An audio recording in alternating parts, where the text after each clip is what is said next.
हरे कृष्ण। आप सभी भक्तजनों का स्वागत है आज के सत्र में। सत्र का शुभारंभ हम पहले जगत गुरु शीला प्रभुपाद जी की आज की कोट के साथ करेंगे। जगत गुरु शीला प्रभुपाद की जय। हरे कृष्ण माता जी, पंचांग प्रणाम। हरे कृष्ण माता जी, पंचांग प्रणाम। हरे कृष्ण सभी भक्तों को पंचांग प्रणाम। जगत गुरु श्रील प्रभुपाद की जय। 25 दिसंबर केवल कीर्तन, नृत्य, भोज यानी भंडारा और नियमों के पालन का प्रसार प्रचार करो। ये हमारी सफलता के 4 स्तंभ हैं। कृष्णदास को पत्र 25 दिसंबर 1969। जगत गुरु श्रील प्रभुपाद की जय। भगवत गीता करेंगे। भगवत गीता चैप्टर 6, ध्यान योग, वर्स नंबर 46। श्रीमद् भगवत गीता यथारूप की जय। श्रील प्रभुपाद की जय। तपस्वी भयो अधिको योगी, ज्ञानी भयोऽपि मतोऽधिकः, कर्मी भय च अधिक योगी, तस्माद् योगी भवार्जुनः। भवार्जुन। अनुवाद। योगी पुरुष तपस्वी से, ज्ञानी से तथा सकाम कर्मी से बढ़कर होता है। अतः हे अर्जुन, तुम सभी प्रकार से योगी बनो। हरे कृष्ण माता जी। तात्पर्य। तात्पर्य जगत गुरु शीला प्रभुपाद द्वारा शील प्रभुपाद की जय। जब हम योग का नाम लेते हैं तो हम अपनी चेतना को परम सत्य के साथ जोड़ने की बात करते हैं। विविध अभ्यासकर्ता इस पद्धति को ग्रहण की गई विशेष विधि के अनुसार विभिन्न नामों से पुकारते हैं। जब यह योग पद्धति सकाम कर्मों से मुख्यतः संबंधित होती है तो कर्म योग कहलाती है। जब यह चिंतन से संबंधित होती है तो ये ज्ञान योग कहलाती है। और जब यह भगवान की भक्ति से संबंधित होती है तो यह भक्ति योग कहलाती है। भक्ति योग या कृष्ण भावनामृत समस्त योगों की परम सिद्धि है, जैसा कि अगले श्लोक में बताया जाएगा। भगवान ने यहाँ पर योग की श्रेष्ठता की पुष्टि की है, किंतु उन्होंने इसका उल्लेख नहीं किया कि यह भक्ति योग से श्रेष्ठ है। भक्ति योग पूर्ण आत्मज्ञान है, अतः इससे बढ़कर और कुछ भी नहीं है। आत्मज्ञान के बिना तपस्या अपूर्ण है। परमेश्वर के प्रति समर्पित हुए बिना ज्ञान योग भी अपूर्ण है। सकाम कर्म भी कृष्ण भावनामृत के बिना समय का अपव्यय है। अतः यहाँ पर योग का सर्वाधिक प्रशंसित रूप भक्ति योग है और अधिक व्याख्या इसके अगले श्लोक में की गई है। हरे कृष्ण। अनुवाद है। योगी पुरुष तपस्वी से, ज्ञानी से तथा सकाम कर्मी से बढ़कर होता है। अतः हे अर्जुन, तुम सभी प्रकार से योगी बनो। यानी कि सकाम कर्मी से ऊपर क्या यहाँ पे बताया जा रहा है? ज्ञानी। ठीक है, ज्ञानी से, ज्ञानी तपस्वी जो है, योगी पुरुष तपस्वी से, ज्ञानी से तथा सकाम कर्मी से बढ़कर होता है। तीनों से बढ़कर ये कौन है? मतलब योगी पुरुष। यानी कि सकाम कर्मी से ऊपर ज्ञानी है। ज्ञानी वो है जिसने ज्ञान प्राप्त करने, था ना, हमने वहां पढ़ा था 7 चैप्टर में कि 4 तरह के लोग हैं जो भगवान की शरण में जाते हैं, 4 तरह के लोग हैं जो भगवान की शरण नहीं लेते हैं, है ना। तो यहाँ बताया जा रहा है कि जिसने ज्ञान प्राप्त करने के बाद समझ लिया कि ज्ञान से फिर उसने क्या करता है, फिर वो तपस्या करता है। क्योंकि ज्ञानी भगवान का फेवरेट क्यों है? बिकॉज वो सब कुछ ऑलरेडी उसको पता लग गया है, ज्ञान हो गया है, तो उसके बाद वो भगवान की भक्ति में आता है, तो ज्ञानी भगवान का फेवरेट है। तो ज्ञानी से भी बढ़िया क्या है? होना तपस्वी होना। ज्ञान से भी बड़ा क्या है? तपस्या करना। तपस्या जब व्यक्ति करता है तब अपने आप को वो नियमित कर लेता है। तपस्या करके वो बन जाता है योगी।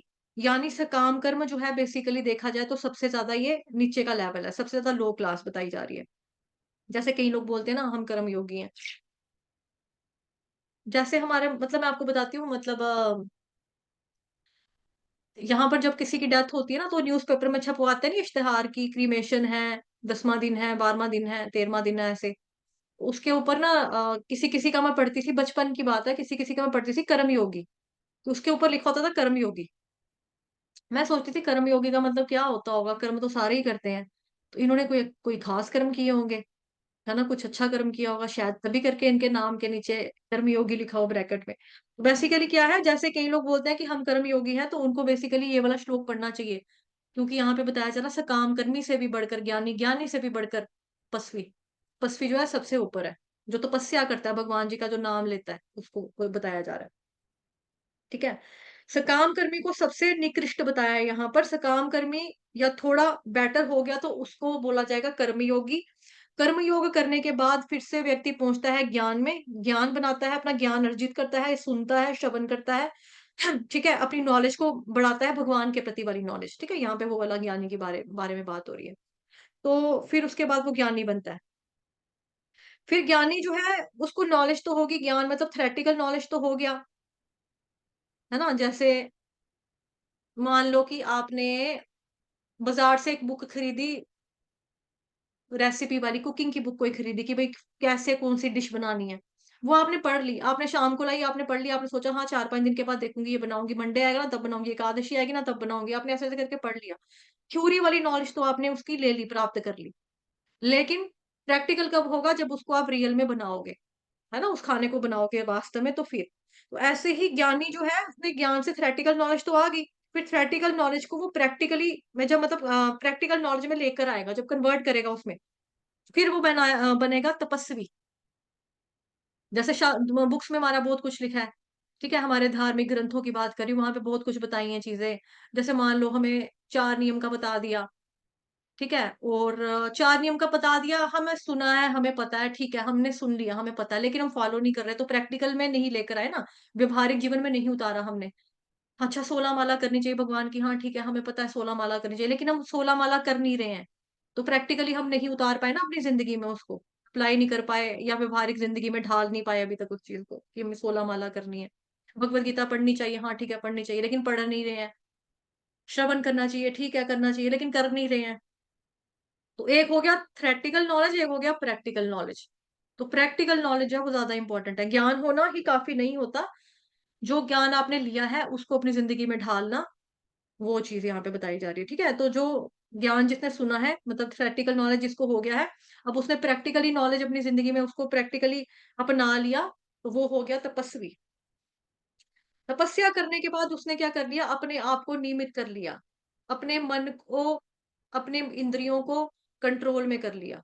फिर वो बन गया योगी। अतः हे अर्जुन तुम सब प्रकार से योगी बनो। सभी तरह से तुम क्या बनो? योगी बनो। वैसे योगी सभी होते हैं। सकाम कर्म योगी, ज्ञान योगी, अष्टांग योगी, ध्यान योगी, है ना? तो ये कौन-सा है जो सारे के सारे ही जिसमें आ रहे हैं बेस्ट योगी क्या है? उसमें वो भगवान जो है इस अध्याय के लास्ट श्लोक में बताएँगे जैसा कि यहाँ पर हमने पढ़ा है अभी-अभी, जो ऐड हुआ है यहाँ पे ये देखो। यहाँ पर योग का सर्वाधिक प्रशंसित रूप भक्ति योग है। बताया जा रहा है कि भक्ति योग जो है ना, भक्ति योग करोगे उसमें ऑटोमेटिकली सारा कुछ आ जाएगा।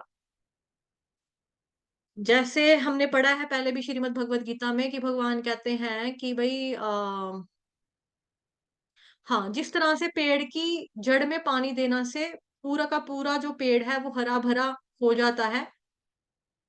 जैसे हम खाना खाते हैं, हम खाली मुँह में खाना डालते हैं, स्किन पे भी लगेगा, बालों पे भी लगेगा, आई साइट भी अच्छी होगी। जैसे गाजर है ना? गाजर हो गया, चुकंदर हो गया, बताया जाता है आँखों के लिए अच्छा है, स्किन के लिए अच्छा है, बालों के लिए अच्छा है। एलोवेरा आपकी हेल्थ उसके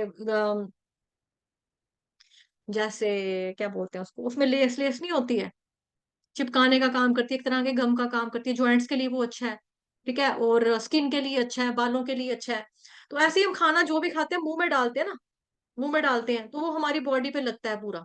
जैसे आपने सुना होगा कई बारी मम्मी-पापा ये भी बोलते हैं, हमारा बच्चा खाता तो सारा कुछ है, उसको खाया-पिया लगता नहीं है। तो दैट मीन्स कि खाना-पीना जो है वो लगता है तो वो कहाँ दिखता है? बॉडी में दिखता है। जो भी हमने खाया-पिया होता है, वो हमें शरीर में नज़र आता है, कि हाँ, बच्चे की ग्रोथ हो रही है, बच्चे की हाइट बढ़ रही है ना? तो इस तरह से बच्चे के बाल ब लंबे हो रहे हैं, नाखून लंबे हो रहे हैं, चीज़ें दिखती हैं ना बच्चा ग्रोथ हो रही है बच्चे की। तो वही चीज़ यहाँ पे बताई जाए, जो भक्ति योग है उसमें क्या अगर भक्ति योग कोई कर लेगा उसमें ऑटोमेटिकली सारे योग आ जाएँगे, ज्ञान योग आ जाएगा, कर्म योग आ जाएगा, सकाम कर्म, निष्काम कर्म योग। उसके बाद जी आपका ये ध्यान योग, अष्टांग योग, ज्ञान योग, कर्म योग, सारे के सारे योग हैं इनबिल्ट भक्ति योग के अंदर। जिस तरह से हम खाना खाते हैं, हमारी पूरी बॉडी को लगता है। जिस तरह से पेड़ की जड़ में पानी डालते हैं, पूरे पेड़ को लगता है ना? पेड़ हरा-भरा हो जाता है, फल-फ्रूट्स देता है हमको, फूल देता है। जिसका भी पेड़ होगा, अगर फूल का पेड़ होगा तो फूल देगा, फल का पेड़ होगा तो फल देगा।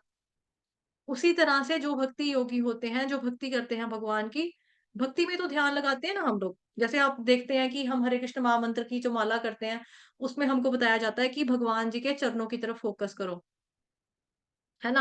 भगवान जी को देखो या भगवान जी की लीलाओं का चिंतन करो। हरे कृष्ण महामंत्र का जप करते-करते भगवान कृष्ण की लीलाओं का चिंतन करो, गुण का चिंतन करो, रूप का ध्यान लगाओ। तो ध्यान योग आ गया ना इसके अंदर ऑटोमैटिकली। ध्यान योग आ गया।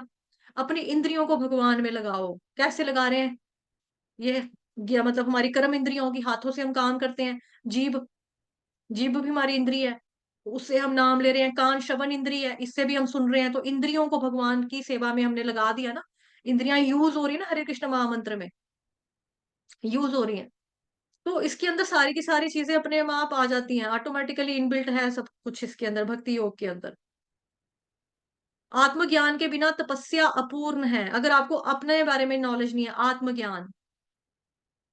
आत्मज्ञान कि मैं कौन हूँ, मैं क्या हूँ, मैं यहाँ क्या करने आया, मेरा आने का मकसद क्या था, अगर मुझे मरना ही था तो मेरे को पैदा ही क्यों किया, ठीक है?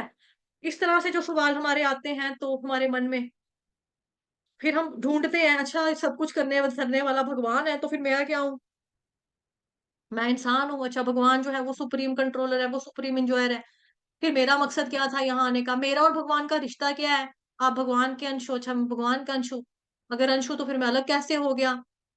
अलग हुआ तो अब मुझे वापस भगवान के पास जाना होगा, तो मैं कैसे जाऊँगा? कैसे उनको प्राप्त कर सकता हूँ? ये सारा का सारा ज्ञान जो है, ठीक है?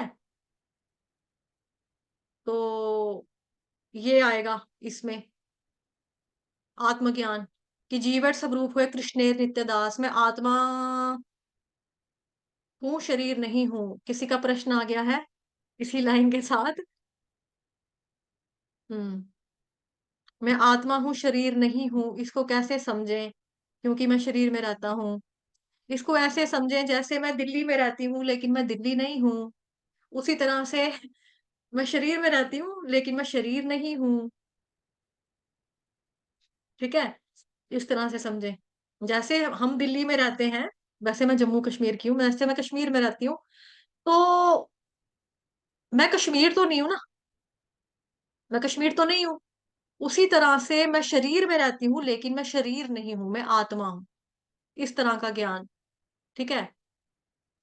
भगवद गीता में है शरीर कपड़े की तुलना शरीर के साथ की गई है। हाँ, 2nd चैप्टर में पढ़ा है। श्रीमद् भगवद गीता 2nd अध्याय में हमने पढ़ा था ना, वासांसि जीर्णानि की मतलब कि जो शरीर की तुलना जो है सॉरी कपड़े की हाँ, शरीर की जो तुलना है शरीर का कंपैरिज़न हम कपड़ों के साथ करते हैं। बॉडी का कंपैरिज़न क्लोथ्स के साथ करते हैं, कपड़ों के साथ होते हैं। जैसे हम कहते हैं ना कि जैसे भौतिक जगत में भी कहते हैं, वो तो ऐसे लोग बदलता है जैसे इंसान कपड़े बदलता है। कपड़े कौन बदलता है? कपड़े आत्मा बदलती है बेसिकली, कपड़े आत्मा बदलती है। अभी जैसे कपड़ा बदलना इन द सेंस ऑफ कि कपड़े जब हमारे मैले हो जाते हैं, हम उसको चेंज करते हैं। हम रोज़ कपड़े चेंज करेंगे। जिस कपड़ों के साथ हमने शौच इत्यादि क्रियाएँ जिसमें हमने की होती हैं ना, उसके बाद हम उस कपड़े के साथ भगवान जी की अर्च विग्रह की सेवा नहीं करते, पूजा अर्चना नहीं करते हैं। तो हम क्या करते हैं? हम पूजा अर्चना नहीं करते, हम नहाते हैं। नहाने के बाद फिर हम क्या करते हैं? वही कपड़े तो नहीं पहनते, जूठे कपड़े वापिस से पुराने वाले। हम नए कपड़े पहनते हैं। है ना? और हाँ, जैसे कभी किसी को होता है एक्सीडेंट हो जाता है, चोट लगती है, तो भई क्या होता है कि किसी का सिर फट गया, है ना? किसी की बाजू टूट गई, तो उसमें क्या लगाते हैं हम टाँके लगाते हैं अस्पताल जाके, डॉक्टर के पास जाके। टाँके लगते हैं ना हमको, तो डॉक्टर क्या करता है सुई धागे से सीता है, जिसको स्टिच कहते हैं इंग्लिश में, स्टिचेज़ कहते हैं, स्टिचेज़ आए हैं। कहते हैं ना मुझको चोट लगी थी, मेरे को स्टिचेज़ आए, 9 टाँके लगे मुझे। तो उस तरह से जब हमारा शरीर में कहीं चोट लगती है, तो हम शरीर को सीते हैं। उसी तरह से जब हमारा कपड़ा फट जाता है तो उसको रफ़ू करवाते हैं या दुकान के पास लेके जाते हैं दुकान मतलब दर्जी वाले दुकानदार जो होते हैं उनके पास लेके जाते हैं कि अंकल हमारे कपड़े फट गए हैं इसको सी कर दो, अंकल हमारे कपड़े सी कर देंगे।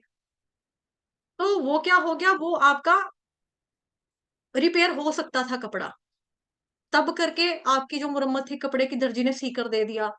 या आपको खुद अगर सिलाई-कढ़ाई आती है, आपने खुद से सी लिया। लेकिन कई बारी क्या होता है कि कपड़ा टोटली घिस गया, घिस गया, घिस गया, गल गया, धूप में सुखाया, धोया, सुखाया, धोया, सुखाया, कपड़ा गल जाता है, सड़ जाता है टोटली। कपड़ा पहनने के लायक ही नहीं रहा। तो फिर क्या करना पड़ेगा? फिर आपको नया कपड़ा खरीदना पड़ेगा ना, नया कपड़ा लेना पड़ेगा। उसी तरह से ये जो शरीर है, एक्सीडेंट हुआ, चोट लगी, कहीं टाँके-टूँके लगा दिए, ठीक हो गया, चल पड़ी बाजू आपकी, ठीक है? और कई बार ये भी होता है कि जैसे अ, शरीर को रोग लगते हैं, बीमारियाँ लगती हैं, हम दवाइयाँ खाते हैं, दवाइयों से थोड़ा बहुत रिकवर हो जाता है, चलता रहता है काम। फिर एक टाइम ऐसा आता है कि शरीर भी अब रिकवरेबल नहीं है, अब ये जाएगा ही जाएगा। उसको बोलते हैं जब डॉक्टर जवाब दे देते हैं। पहले जब सड़क पे एक्सीडेंट हुआ था, किसी भले-मानस ने उठाकर पहुँचाया अस्पताल में, उसने टाँके लगा दिए डॉक्टर ने, स्टिचेज़ लगा दिए, सी दिया, शरीर तो चल पड़ा, दवाई खिला दी, चल पड़ा। लेकिन अभी डॉक्टर भी कह रहा है नहीं जी इसका तो सिर पूरा फट गया, दिमाग बाहर आ गया, दिमाग को ही हवा लग गई, अब ये कहाँ बचा? ये तो उसकी तो ऑन स्पॉट डेथ हो गई, तो वो नहीं बचा, वो चला गया। फिर जो आत्मा उसके अंदर रहती है, वो अपने कर्मों के अनुसार एक नया शरीर धारण कर लेती है। ठीक है? एनीवेज़ इसकी चर्चा नहीं थी, ये सेकंड अध्याय का प्रश्न पूछ लिया प्रभु जी ने कि कैसे समझे क्या है और कपड़े से तुलना की है, तो कपड़े से यही है, कपड़ा जब कभी फटता है, हम उसको सी सकते हैं। शरीर भी कभी कहीं से ऑपरेशन करके उसको सिल सकते हैं, टाँका लगा सकते हैं, ऑपरेशन करके उसका काम हम ठीक कर सकते हैं, चला सकते हैं, चलाने लायक बॉडी बन जाती है। लेकिन एक टाइम ऐसा भी आता है, जैसे कपड़ा फट गया, गल गया, सड़ गया, अब नहीं हो सकता कुछ। है ना? तो फिर क्या होगा? फिर आपको नया कपड़ा खरीदना पड़ेगा। उसी तरह से ये है, वो शास्त्रों में मतलब भगवद गीता में ही शरीर की तुलना गाड़ी के साथ भी की गई है। जैसे गाड़ी होती है, तो गाड़ी में क्या होता है? गाड़ी को चलाने के लिए तेल चाहिए। ऐसे ही हमको अपनी बॉडी को चलाने के लिए फ्यूल चाहिए, खाना चाहिए और जो उसके अंदर आत्मा रहती है, उसके लिए हरे कृष्ण महामंत्र का जप चाहिए, श्रीमद् भगवद गीता का श्रवण करना है, पठन करना है, भागवतम नित्यम भागवत सेवया, इसको सुनना है, ये आत्मा की डाइट है। तो चलेगा काम, नहीं रहेगा तो वो दुखी रहेगी। कुछ मिस करेगी, खालीपन लगेगा उसको। सब कुछ है, सब मिला फिर भी तू नहीं, कुछ उसको कमी लगेगी, कुछ तो है जो कमी है, कुछ तो बाकी है, कुछ तो अधूरापन है, उसको ऐसा लगता रहेगा। ठीक है? इस तरह से इसको समझिए। जिस तरह से हम कश्मीर में रहते हैं, लेकिन हम कश्मीर नहीं हैं, उसी तरह से हम बॉडी में रहते हैं, लेकिन हम बॉडी नहीं हैं। ओके? फिर है आत्मज्ञान के बिना तपस्या पूर्ण है, यही हो गया आत्मज्ञान, इसी के बारे में चर्चा की। परमेश्वर के प्रति समर्पित हुए बिना ज्ञान योग भी आधा है, क्योंकि देखो यहाँ पे क्या बताया जा रहा है, परमेश्वर के बिना जैसे कोई सोचे कि वो बड़ा नॉलेजेबल इंसान है, क्या उसको पॉलिटिक्स के बारे में बड़ा ज्ञान है, तो वो ज्ञान नहीं हो गया ये, ठीक है? उसको जी हिस्ट्री के बारे में बहुत पता है, तो वो ज्ञानी हो गया।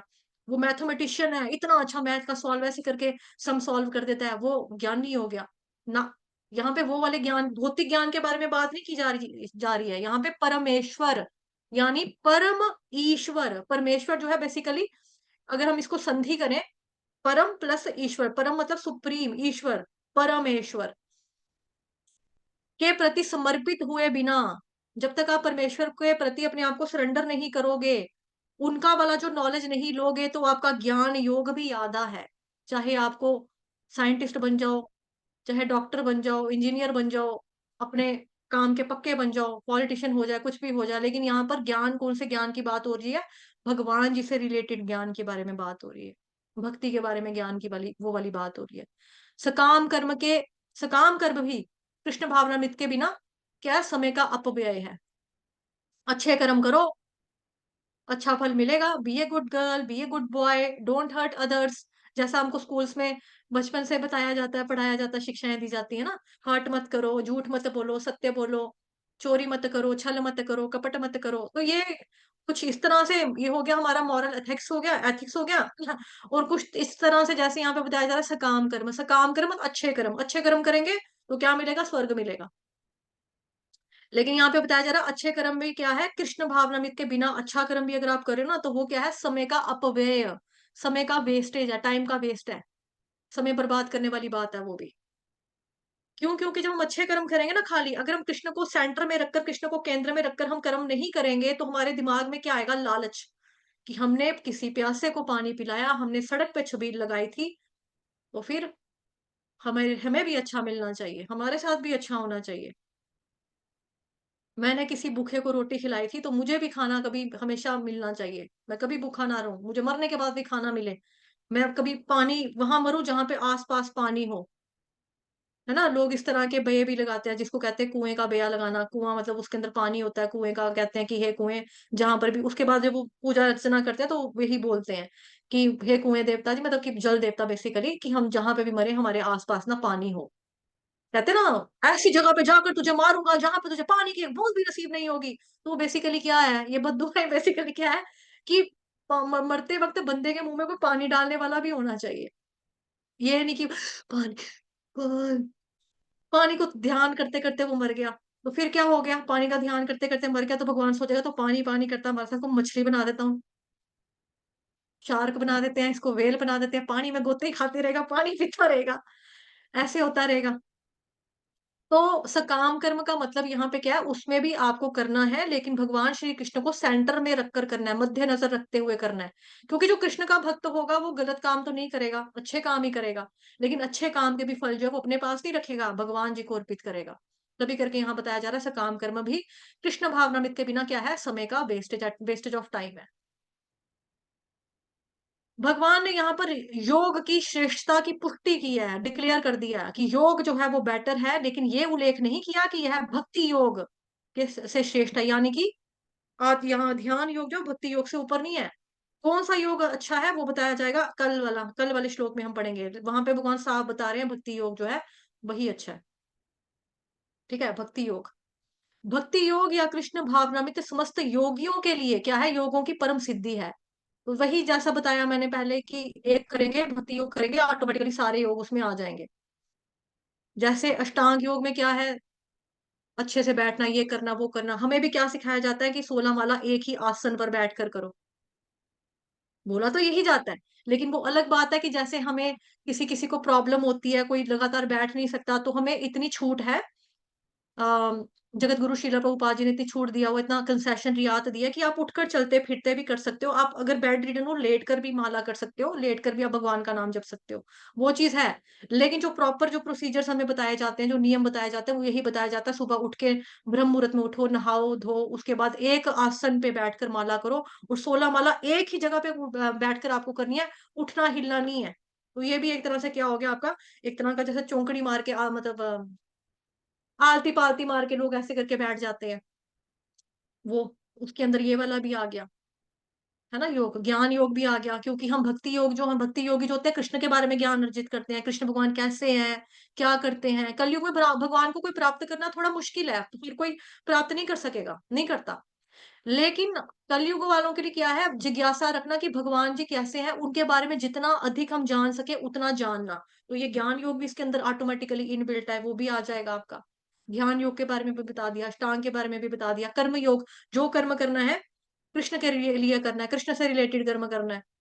सर्वोपाधि विनिर्मुक्तम तत्परत्वेन निर्मलम ऋषिकेन ऋषिकेश सेवनम भक्तिरुच्यते।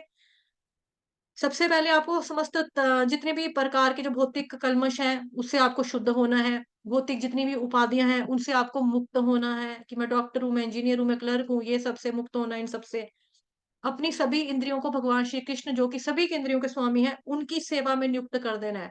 आपकी इंद्रियाँ भगवान श्री कृष्ण की सेवा में लगे रहने मात्र से ही शुद्ध हो जाएँगी। ठीक है? विविध अभ्यास करता इस पद्धति को ग्रहण की गई विशेष विधि के अनुसार विभिन्न नामों से पुकारते हैं। जब यह योग पद्धति सकाम कर्मों से मुक्त तो उसको क्या कहा जाता है? सकाम कर्म वाली होगी तो कर्म योग कहलाएगी, ठीक है? लेकिन जो खाली सकाम कर्म ही कर रहा है, अच्छे कर्म करेगा, अच्छा फल मिलेगा, जो खाली इसीलिए कर रहा है, उसके लिए भी श्रीमद् भगवद गीता 9 चैप्टर परम गुह्य ज्ञान में श्लोक आता है ना, ते तं भुक्त्वा स्वर्गलोकं विशालं क्षीणे पुण्ये मृत्युलोकं विशन्ति एवं त्वयि धर्ममन्नु प्रपन्ना गतागतं कामकामा लभन्ते। एवं तो ये मतलब बताया जा रहा है यहाँ पर कि जिस तरह से जो ये लोग हैं ना, ये सोचते हैं हम अच्छा कर्म करेंगे, ठीक है, कर लिया। अच्छा कर्म करने के बाद अच्छा फल, हाँ, यहाँ पर भी फल भोग लिया, वहाँ पे जाके भी फल भोगना है, वहाँ पे भी स्वर्ग मिल गया। या भोग की दृष्टि से किया, ठीक है, थोड़ी अप्सराओं के साथ एन्जॉय कर लिया, अच्छे-ऊँचे खाने-खूने खाने को मिल गए, थोड़ा घूम फिर लिया वहाँ पर स्वर्ग में कि क्या है, स्वर्ग कैसा होता है, वो सब कर लिया। लेकिन ज्यों ही इनके पुण्य क्षीण हो जाएँगे, पुण्यों की जो अवधि है वो समाप्त हो जाएगी, तो क्या होगा? इनका दोबारा से जन्म होगा संसार में, अपने कर्मों के हिसाब से इनको वापस धरती पर पटका जाएगा कि ठीक है, बड़ा स्वर्ग स्वर्ग भोग लिया, तो हो जाएगा, जाओ वापस धरती के ऊपर अपने कर्मों के अनुसार एक योनि में जाओ। ठीक है? बहुत अच्छे कर्म है तो इंसान का जन्म भी हो सकता है कि भक्ति करके फिर वापस आ जाना। जैसे हम कहीं पर जाते हैं, हमने मान लो हम हमने कहीं पे घूमने जाना है, बाहर जाना है मान लो, ठीक है? हमने दिल्ली में जाना है मान लो। तो मैंने वहाँ पे अपना एक होटल बुक करा लिया, कमरा बुक करा लिया। 3 दिन के लिए मैंने दिल्ली में रहना, 3 दिन का मैंने कमरा बुक करवाया, सामान-समून लेकर मैं चली गई दिल्ली में। उसके बाद जैसे ही मेरा खत्म होगा, या फिर मान लो चलो दिल्ली का छोड़ते हैं, हम फॉरेन कंट्री का एग्ज़ाम्पल लेते हैं। फॉरेन कंट्री में मैं गई, तो वहाँ पे तो वीज़ा-वूज़ा भी लगता है ना, वीज़ा लगेगा, पासपोर्ट लगेगा। तो मेरे वीज़ा में जितना महीने की मतलब मान लो 1 महीने की ड्यूरेशन रखी थी मैंने, 1 महीना मैंने आपके देश में भी घूमना है अंग्रेज़ों। उन्होंने कहा ठीक है आ जाओ। मैं गई घूमने, उसके बाद जैसे ही मेरी 1 महीने की अवधि समाप्त हुई, तो वापस मेरे को अपने इंडिया में ही आना पड़ेगा ना घर में। अपना घर तो अपना, ईस्ट और west, home is the best, ऐसे ही होगा ना। ऐसे ही ये जो लोग हैं, चाहे स्वर्ग घूमे, चाहे जहाँ मर्ज़ी घूमे, ईस्ट और वेस्ट जहाँ मर्ज़ी घूमे, जग घूमे तारे जैसा ना कोई। तो कौन-सा भगवत धाम के जैसा कोई धाम नहीं है। भगवत धाम के जैसा कोई भी धाम नहीं है। एंड डेस्टिनेशन जो है वो सबकी वही है, वही होनी चाहिए, सबकी वही है। अंततो गत्वा हमें सबको वहीं पे जाना है। तो फिर-फुर के यहाँ-वहाँ, दौड़-दौड़ के यहाँ-वहाँ से घूम फिर के जाएँ, उससे ज़्यादा बेटर नहीं है कि सीधा घर में जाएँ। जैसे हम छोटे तो स्कूल में पढ़ते थे, ट्यूशन में पढ़ते थे ना, तो हमारे मम्मी-पापा क्या कहते थे, सीधे स्कूल से घर जाना, नहीं, घर से सीधा स्कूल जाना, स्कूल से सीधा घर आना, ट्यूशन से सीधा घर आना और घर से सीधा ट्यूशन जाना। बीच में आगे-पीछे दोस्तों के साथ घूमने की, कहीं पे फ़िल्म देखने की ज़रूरत नहीं है, आगे-पीछे नहीं चले जाना। उसी तरह से हम जो है, हम सोचे हम स्वर्ग में चले जाएँगे, वहाँ थोड़ा भोग लेंगे। तो क्षीणे पुण्य मृत्य लोकं विशन्ति। जैसे ही आपके पुण्यों की अवधि समाप्त होगी, आपको धरती पर ही पटका जाएगा कि जाओ, करो जाकर जो भक्ति शक्ति करो, और जो आपने एन्जॉय करना था वो भोगा। अब आपको कर्मों के अनुसार कुछ भोग जो है वो आप दुनिया में रहकर भी भोग लो। तो भगवान आपको अमीर घर में भी जन्म देते हैं। जैसे हमने पिछले श्लोकास में चर्चा की है, ये सब, ठीक है? तो जब यह चिंतन से संबंधित होती है तो ज्ञान योग कहलाती है। जब ये भगवान की भक्ति से संबंधित होती है तो भक्ति योग कहलाती है। तो भक्ति योग जो है वही सबसे बेस्ट है, बेस्ट है, बेस्ट है। हरे कृष्ण माता जी, हरे कृष्ण माता जी, पंचांग प्रणाम। पंचांग प्रणाम माता जी, हरे कृष्ण। तो देखो आज का जो वर्स है वो कितना इम्पोर्टेंट है हम सबके डाउट्स के लिए, मतलब डाउट कितना क्लियर हो रहा है कि भगवान यहाँ पे क्या बता रहे हैं कि योगी पुरुष तपस्वी से, ज्ञानी से तथा सकाम कर्मी से भी बढ़कर होता है। तो भगवान ने क्या बोल दिया, अतः हे अर्जुन तुम सभी प्रकार से क्या बनो, योगी बनो। और तात्पर्य में श्रील प्रभुपाद जी ने कितना क्लियर किया है कि जब हम योग का नाम लेते हैं तो क्या होता है, हमारी कॉन्शियसनेस को, चेतना को परम सत्य मतलब कृष्ण के साथ जोड़ने की बात करते हैं। मतलब योग का मतलब क्या होता है, to connect yourself with Krishna, to connect yourself with lord. तो 80% या उससे भी ज्यादा लोग, अगर हम उनसे पूछें, ठीक है, कि योग का मतलब क्या होता है, तो वो बोलेंगे योग, योग का मतलब होता है योगा करना, ऐसे करना, मतलब अपनी आसन करने अलग अलग, है ना, ऐसे करने, वो होता अनुलोम-विलोम, है योग। ये प्राणायाम, ये सब। हाँ, हाँ जी माता जी, अनुलोम विलोम ये वाला। प्राणायाम ये सब होता है योगा का मतलब, है ना। क्योंकि आज के टाइम में जो सोशल मीडिया है, कंटेंट सोशल मीडिया का, टीवी हो गया, ठीक है, योगा क्लासेस जो खुल गई हैं वहां तो लिखा जाता है योग, कम कनेक्ट योरसेल्फ विद योग। लेकिन वो कौन सा योग करवा रहे हैं, वो ये सब करवा रहे हैं मतलब हेल्थ बेनिफिट्स के लिए, अपनी बॉडी को कैसे फिट रखा जाए, अपनी बॉडी को कैसे सही रखा जाए, है ना। तो इसलिए 80% या उससे ज्यादा लोगों को योग का मतलब यही होता है कि योगा करना बस। लेकिन प्रभुपाद जी ने पहली लाइन में ही क्लियर किया है, जब हम योग का नाम लेते हैं तो हम अपनी चेतना को परम सत्य के साथ जोड़ने की बात करते हैं। बॉडी को सही रखना ही योग नहीं है, मतलब क्या है, चेतना, हमारी कॉन्शियसनेस को भगवान के साथ जोड़ना है, ठीक है। तो यहाँ पे भगवान ने क्या बोला है कि योगी बनो अर्जुन तुम, कि ना तपस्वी ना ज्ञानी ना सकाम कर्मी, मेरा प्रिय कौन है, योगी। तभी भगवान बोल रहे हैं ना तुम योगी बनो, क्योंकि भगवान वही अर्जुन को सजेस्ट कर रहे हैं पूरी भगवत गीता में जो भगवान को पसंदीदा है।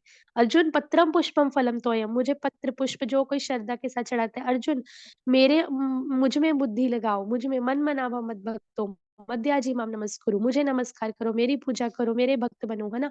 तो भगवान अर्जुन को वही बोल रहे हैं जो भगवान को प्रिय है ना? तो भगवान हमें वही बोल रहे हैं जो भगवान को प्रिय है, जो भगवान चाहते हैं हमसे। तो भगवान ने यहाँ पे क्या बोला है, क्या चाहते हैं? सभी प्रकार से योगी बनो।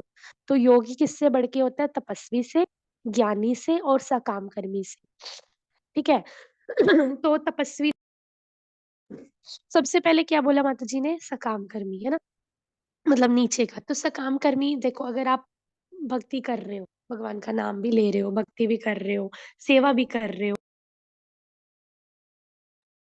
लेकिन उसके बदले में अगर आप कुछ चाहते हो कि अरे! मुझे तो ये चाहिए, जैसे माताजी ने बोला कि मैं छबील पिलाऊँ, छबील का लंगर लगाऊँगा या मैं किसी को खाना खिलाऊँगा, मैं कुछ भी करूँगा, मुझे उसके बदले में डिज़ायर है कि मुझे भी मिलेगा। चाहे हम भगवान से एक्सप्रेस भी नहीं कर रहे, बोल भी नहीं रहे कि मुझे भगवान जी इसके बदले में कुछ चाहिए। लेकिन अगर हमारे मन में भी वो इच्छा है ना, मतलब बोल के एक्सप्रेस नहीं कर रहे, व्यक्त नहीं कर रहे, लेकिन मन में भी अगर इच्छा बनी हुई है ना कि ये जो मैं काम कर रहा हूँ ना, इसके बदले मुझे अच्छा मिलेगा, इसके बदले मुझे कुछ बेटर मिलेगा, मतलब भगवान इससे भी बढ़ के देंगे मुझे देखना या अगले जन्म में मुझे ऐसा मिलेगा या ऊपर जाके स्वर्ग मिलेगा। तो वो भी चीज़ गलत है क्योंकि भगवान क्या कहते हैं, मैं सबके हृदय में परमात्मा स्वरूप में विराजमान हूँ, ठीक है? तो अगर आपके मन में भी थोड़ी-सी भी इच्छा है ना उसके बदले कुछ पाने की, तो आप फिर उसी में आ रहे हो, सकाम कर्मियों में आ रहे हो। क्योंकि सकाम कर्मी अगर आप भक्ति करके भी कुछ पाने की इच्छा है तो वो भक्ति नहीं है, तो वो शरणागति नहीं है, वो आपका सेल्फिश पर्पस हुआ, सेल्फिश मोटिव हुआ, ठीक है? आगे क्या है ज्ञानी, ज्ञानी कौन होते हैं? आप देखो बहुत सारे संसार में ऐसे बहुत सारे लोग हैं जिनको बहुत सारे शास्त्रों का ज्ञान होता है, उन्होंने वेद भी पढ़े होते हैं, शास्त्र भी पढ़े होते हैं और कुछ-कुछ लोगों को क हम पूछते हैं ना आप माला करोगे? आप माला करते हो? वो कहते हैं नहीं करते। हम कहते हैं अच्छा भगवत गीता में पता है भगवान ने क्या बोला है मन मना मत भक्तो मेरे भक्त बनो। तो बोलते हैं हाँ, हाँ, हमें पता है ये वाला वर्स है, ये वाला चैप्टर है, भगवान ने ये बोला है, भगवान ने ये भी बोला है, हमने भगवत गीता पढ़ी हुई है, हमें सब पता है, ऐसे बोलते हैं ना। लेकिन ऐसे शुष्क ज्ञान का, है ना, शुष्क ज्ञान, खोखले ज्ञान का क्या फ़ायदा?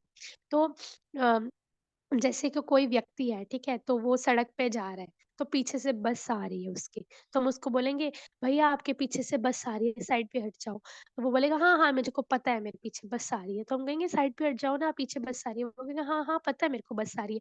तो ऐसे पता हुए का भी क्या फ़ायदा कि पीछे बस आ रही है, ठीक है? तो अगर वो पीछे हट ही नहीं रहा तो मतलब कहने का मतलब ये है कि ऐसे ज्ञान का, ऐसी नॉलेज का क्या फ़ायदा अगर आप भगवान के शरणागति नहीं हो पा रहे हो। अगर आप भगवान की भक्ति नहीं कर रहे हो, जो भगवान ने आपको भगवत गीता में बोला है करने, अगर आप वही नहीं कर रहे हो, तो ऐसे फिर ज्ञान का क्या फ़ायदा, है ना? तो ऐसा ज्ञान क्या है? शुष्क ज्ञान है। तो ज्ञान रियल नॉलेज क्या होती है? जिसको पता होता है कि कृष्ण भगवान को सरेंडर करना सब कुछ है, कृष्ण भगवान की भक्ति जो है वो सब कुछ है। ऐसा जो ज्ञान होता है वो रियल ज्ञान होता है, ठीक है? भगवत गीता चैप्टर 7 पे अ, के वर्स नंबर 19 में भगवान क्या बोलते हैं? "बहुनाम जन्मनामन्ते ज्ञानवान् मां प्रपद्यते वासुदेव सर्वमिति स महात्मा सुदुर्लभः।" तो भगवान इसमें क्या बोलते हैं? After many births and deaths, ठीक है? बहुत सारे जन्मों के बाद भी, he who is actually in knowledge surrenders unto me, knowing me to be the cause of all causes and all that is such a great soul is very rare। तो इसमें क्या बोलते हैं कि इतने सारे जन्मों के बाद भी जिसको असली ज्ञान होता है, ठीक है? जिसको ये नॉलेज होती है और वो मेरे सरेंडर करो, है ना? और मेरे सरेंडर होता है वो, पूर्ण शरणागत होता है। और नोइंग मी क्या? मुझे जानते हुए कि मैं सब कारणों का कारण हूँ, वो सच सोल इज़ वेरी रेयर। और अर्जुन स महात्मा सुदुर्लभः, ऐसा व्यक्ति, ऐसा महात्मा, महान आत्मा दुर्लभ है, रेयर है, ठीक है? तो नॉलेज का भगवान ने यहाँ पे बता दिया, असली नॉलेज, असली ज्ञान क्या है? भगवान के साथ अपने को कनेक्ट करना, अपनी चेतना को, अपने हर एक कर्म को, अपनी हर एक चीज़ को भगवान के साथ जोड़ना। मतलब आप भगवान के लिए ही सब कर रहे हो, ठीक है? नाम जप भगवान के लिए कर रहे हो, सेवा भगवान के लिए कर रहे हो, दूसरों को प्रचार किस लिए कर रहे हो कि भगवान के साथ जुड़े, ये भी इनका भी उद्धार हो, ये भी भगवान के पास जाएँ, भगवान को खुशी मिले, है ना? तो ये असली ज्ञान है, ठीक है? आगे क्या है? तपस्वी। तो तपस्वी आप देखते हो, तपस्वी का मतलब क्या होता है? तप करना। ठीक है? आप देखते हो बहुत सारे ऐसे योगी भी होते हैं जो अलग-अलग हिमालयाज़ में जाते हैं, जंगलों में जाते हैं, छोटा-सा कुछ-कुछ है ना, हमने फ़ोटोज़ भी देखी होती हैं, हमें दिखती हैं, ऑनलाइन भी दिखती हैं, कि उन्होंने छोटा-सा लंगोट पहना होता है, या न्यूज़ चैनल में भी हमने बहुत देखा है कि ये देखो ये बाबा जी को इतने साल हो गए, 21-22 साल हो गए, या बाबा जी को 50 साल हो गए, ये हिमालय की ये वाली गुफ़ाओं में तपस्या कर रहे हैं, छोटा-सा लंगोट डाला होता है, उन्होंने डंडा-सा पकड़ा होता है हाथ में, और बालों की जटाएँ बनी होती हैं, है ना? क्योंकि इतने-इतने टाइम से बाल नहीं धोए होते, केयर नहीं किया होता। तो बालों की जटा बनी होती है। कुछ एक तो बाबा जी मैंने देखा था न्यूज़ पे, बहुत पहले की बात है, मैं कुछ सालों पहले की बात है। उन वो ऐसे बाबा जी बैठे थे चौकड़ी मार के, और उनके जो पैर था ना, पैर के अंगूठे को और पैर की जो उँगलियाँ थी ना, उनको कीड़े खा गए थे, ठीक है? ऐसे पैर का अंगूठा आधा टूटा हुआ था, और कीड़े चिपके हुए थे, और चूहे चूहे भी खा गए थे। क्योंकि वो जंगल में बैठ के तपस्या कर रहे थे ना, तो वो जर्नलिस्ट बोल रहा था कि ये देखो, वो जर्नलिस्ट बोल तो रहा था, लेकिन बाबा जी हिल नहीं रहे थे, आँखें बंद करके बैठे थे एक जगह पे, क्योंकि वो समाधि में थे ना। तो वो बोल रहा था कि देखो ये बाबा जी के पैरों को चूहे खा गए हैं, और ये हिल नहीं रहे, फिर भी समाधि कर रहे हैं, तपस्या कर रहे हैं बहुत ज़्यादा, है ना? तो कहने का मतलब ये है कि ऐसे तपस्वी भी होते हैं जो अपने शरीर को तपाते हैं। तपस्वी मतलब अपने आप को कष्ट देना, तपाना, ठीक है? तो अपने शरीर को तपाना। कुछ-कुछ ऐसे होते हैं कि जो आग के ऊपर या एक पैर पे खड़े रह के करते हैं, ठीक है? अगर आप उस साइड जाओगे, क्या बोलते हैं, ऋषिकेश वाली साइड जाओगे, ये मकलोडगंज वाली साइड जाओगे, ऐसे उधर वाली साइड आपको बहुत सारे देखने में मिलेंगे, हरिद्वार वाली साइड, ठीक है? तो कहने का मतलब ये है कि तो भगवान क्या बोल रहे हैं, लेकिन जो योगी है अर्जुन, वो क्या होता है, इन सबसे बढ़ के होता है, सकाम कर्मी से, ज्ञानी से, तपस्वी से। क्यों? क्योंकि भगवान का भक्त होता है ना योगी, और भगवान का भक्त बनना मतलब भगवान को सरेंडर करना कोई आसान बात नहीं है। हम कह तो देते हैं कि हम भक्त हैं, भगवान के भक्त हैं, हम भक्ति करते हैं ना, लेकिन भगवान का भक्त बनना मतलब भगवान को सरेंडर करना, अपने सभी कार्यों को भगवान को अर्पित करना, ठीक है? अपनी अपनी पूरी भग जैसे कि माताजी ने अभी बोला, सर्वोपाधि विनिर्मुक्तम तत्परत्वेन निर्मलम ऋषिकेन ऋषिकेश सेवनम भक्तिरुच्यते। मतलब सभी उपाधियों से मुक्त होना चाहिए मनुष्य को चाहिए, और क्या करना है, सभी उपाधियों से मुक्त होके अपनी सारी की सारी इंद्रियों को उन इंद्रियों के स्वामी ऋषिकेश की सेवा में लगाना है, ठीक है? सारी इंद्रियों को लगाना है। तो भक्ति योगी जो है, प्रभुपाद जी भी क्या बोल रहे हैं, भक्ति योगी सबसे बढ़ के है। प्रभुपाद जी को देखो ना, प्रभुपाद जी ने अपनी पूरी इंद्रियों को भगवान की सेवा में लगाया, भगवान के शुद्ध भक्त एकदम, ठीक है? अमरेंद्र प्रभु जी के लेक्चर में सुना था, अमरेंद्र प्रभु जी बोल रहे थे कि प्रभुपाद जी कौन है? प्रभुपाद जी भगवान के शक्ति आवेश अवतार हैं। क्यों? क्योंकि भगवान ने सारी शक्तियाँ उनके अंदर डाल दी है ना।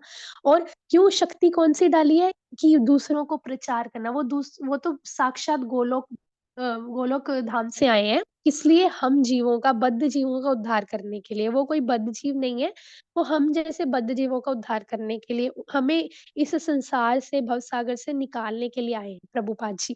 ठीक है? तो प्रभुपाद जी जो हैं, उन्होंने आप देखोगे अपनी सभी इंद्रियों को सभी को, अपने कर्मों को, सभी चीज़ों को भगवान की सेवा में लगा दिया था। वो इधर-उधर जाते थे, उनको अपने शरीर की फ़िक्र नहीं थी।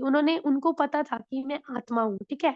लेकिन हमें भी जब ये ज्ञान हो जाएगा कि हम आत्मा हैं, तो हम ये तपस्या मतलब शरीर को तपाने के लिए एफ़र्ट्स नहीं करेंगे। अगर हम शरीर को तपा भी रहे हैं, तो हम किस लिए करेंगे? कृष्ण की प्रसन्नता के लिए, कि कृष्ण खुश हों, दूसरों को भगवान के साथ जोड़ूँ।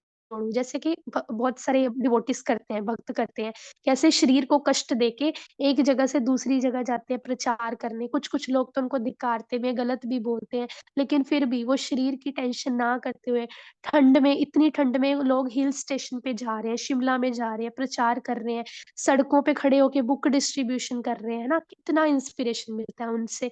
तो शरीर को वो कष्ट दे रहे हैं किस लिए? भगवान कृष्ण की सेवा के लिए, है ना? तो इसीलिए भगवान क्या बोल रहे हैं कि अर्जुन सभी प्रकार से योगी बनो। क्यों? क्योंकि भक्ति योग जो है वो सबसे बेस्ट है, ठीक है? भक्ति योग या कृष्ण भावनामृत समस्त योगों की परम सिद्धि है, जैसा कि अगले श्लोक में बताया जाएगा। अभी आएगा श्लोक, वो हम कल पढ़ेंगे। यहाँ पे प्रभुपाद जी क्या कह रहे हैं? भक्ति योग या कृष्ण भावनामृत मतलब कृष्ण कॉन्शियसनेस जिसमें आप सब लगे हुए हो, ठीक है? तो वो क्या है? समस्त जितने भी योग हैं उनकी परम सिद्धि है, मतलब टॉप मोस्ट है भक्ति योग। तो यहाँ से ही हमारे सारे डाउट क्लियर हो जाते हैं कि बाकी सभी योगों से बेस्ट क्या है? भक्ति योग बेस्ट है। जब मैं ऐसे छोटे होते देखती थी कि ये बाबा जी हिमालय पे हैं, यहाँ पे ये जा रहे हैं ना, तो मैं सोचती थी यार कितना एफर्ट करते हैं, इनसे बढ़ के तो कोई हो ही नहीं सकता। लेकिन जब मैं भक्ति में आई मतलब जब मैं इस्कॉन में जाने लगी, इस्कॉन से कनेक्ट हुई, ठीक है, भक्तों को देखा मैंने, तो मेरे को रियलाइज़ हुआ जब मैंने इतने बड़े-बड़े भक्तों के बारे में पढ़ा, प्रहलाद महाराज जी के बारे में, ध्रुव महाराज जी के बारे में, हमारे आचार्यों के बारे में, हमारे ऐसी भक्तिवेदांत स्वामी श्रील प्रभुपाद जी के बारे में, भक्ति सिद्धांत सरस्वती ठाकुर प्रभुपाद जी के बारे में और भी हमारे आचार्य जो है श्रील रूप गोस्वामी, सनातन गोस्वामी, इन सब के बारे में जब मैंने पढ़ा, हियरिंग करना शुरू किया ना, तब मेरे को रियलाइज़ हुआ कि वो जो मैं देखती होती थी ना कि ये बाबा जी कितना तपस्या कर रहे हैं, इनसे ऊपर है ये सब तो, है ना? कि कितना दूसरों को प्रचार कर रहे हैं, दूसरों को भी भगवान के साथ जोड़ रहे हैं, है ना? तो मेरे को रियलाइज़ हुआ तो भक्ति योग जो है वो सबसे टॉप मोस्ट है और यहाँ पे प्रभुपाद जी ने क्या बोला है भक्ति योग पूर्ण आत्मज्ञान है अतः इससे बढ़कर कुछ भी नहीं है ठीक है ये देख लो क्लियर लिखा है अतः इससे बढ़कर कुछ भी नहीं है भक्ति योग से बढ़ के कुछ भी नहीं है क्यों क्योंकि परमेश्वर के प्रति समर्पित हुए बिना ज्ञान योग भी अपूर्ण है अगर आपको ज्ञान है नॉलेज है बड़े बड़े शास्त्रों का वेदों का लेकिन अगर आप भगवान को समर्पित नहीं कर रहे हो, भगवान का नाम जप नहीं कर रहे हो, जो भगवान भगवत गीता में बोल रहे हैं वो अप्लाई नहीं कर रहे हो है ना? भगवान के भक्त बनो, ये करो, है ना? भगवान में मन मई मई बुद्धि निवेशया, है ना? भगवान में बुद्धि लगाओ, भगवान में मन लगाओ, है ना? तो ये सब नहीं कर रहे हो, तो आप क्या कर रहे हो? समय का अपव्यय है, मतलब समय को व्यर्थ गवा ठीक है? तो भक्ति योग क्या है सबसे बेस्ट है, बाकी जो है उसके आगे जो क्या भगवान बता रहे हैं वो हम कल के वर्ष में जानेंगे। हरे कृष्णा माता जी, हरे कृष्णा सभी भक्तों को पंचांग प्रणाम।